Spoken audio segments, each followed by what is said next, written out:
Good morning mga Mars at Parsi! This is Mami Roxanne at kung di ka pa nakafollow sa aking page ay baka naman. Kahapon nga sahod ng asawa ko kaya naman naisipan ko maglinis ng ref para bago ako mag-grocery malinis nga itong ref namin. Magpo 4 years na nga rin tong ref namin sa December at pinursige talaga namin magkaroon neto simula nga nung nag-pandemic. Paano dati, hirap na hirap talaga kami mag-store ng pagkain kasi nga wala kaming ref kaya naman ang bilis din talaga namin mapanisan ng pagkain. Sa mga nagtatanong nga kung ilang cubic ba tong ref namin, 5 po tapos matipid naman din siya sa kuryente. Beko nga yung tatak neto at nabili namin to sa halagang 18,000 pesos. Deserve ko to, deserve ko naman siguro magpa-pamper kahit paminsan-minsan, char. Yung dapat na magpapagupit lang ako ng buhok pero nauwi na nga ako sa rebond with color tapos may libreng merienda pa nga. Nagpa-pedicure na nga rin ako dito at ito pa nga lang yung second time na magpapa-pedicure ako ng paa. Huling palinis ko nga ng paa sa manicurista last 2017 pa. Nakaka-proud lang din talaga sa sarili ko kasi kahit pa paano natitreat ko na yung sarili ko. Deserve ko naman to sa araw-araw na pagsisipag ko sa pagbi-video, pagmi-mini vlog, pagre-reels, pati na nga rin sa pag-affiliate. Diba, kahit isang araw lang nakapag-day off ang Marcy Roxanne nyo? Char! O pak, sino ka dyan? Bagong rebond yarn? Sa mga nagtatanong nga po pala kung ano yung gupit ko, layered po ito at light ash blonde yung hair color ko. Kinabukasan naman to ng umaga at tumatid naman ako ng orientation para kay Gia. Di pa nga ako nakapag-almusal ng mga oras na to kasi nga tinanghali ako ng gising. Pagka-uwi ko nga tuwan-tuwa ko kasi sakto dumating na rin to mga in-order ko na throw pillowcase. 4 days nga din inabot yung delivery nito kasi in-order ko siya ng July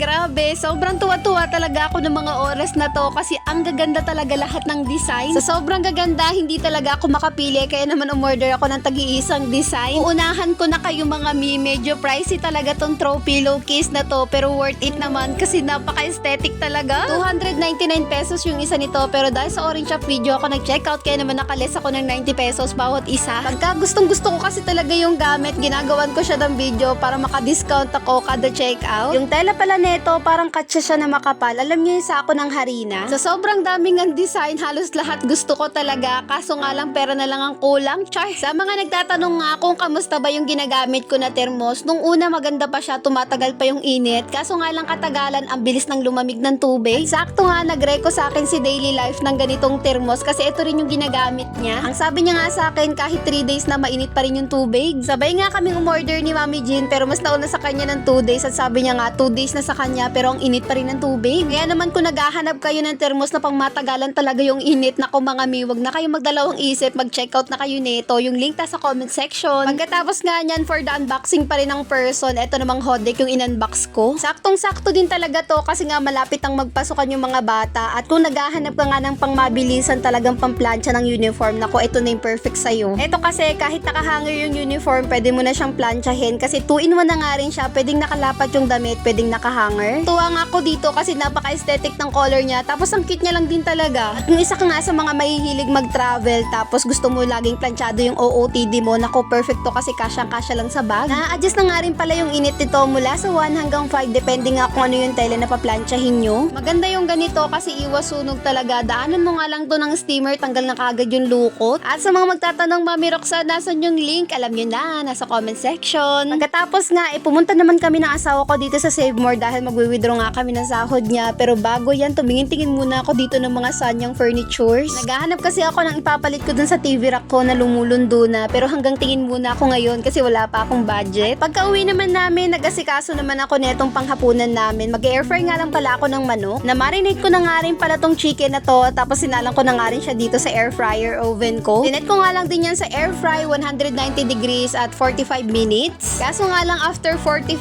minutes parang hindi pa siya masyadong luto kaya nagdagdag pa ako dyan ng mga ilang minuto. At eto, luto na rin, may panghapunan na kami. At yun lang muna mga Mars at Parsi. Salamat sa panonood. Please like and share this video.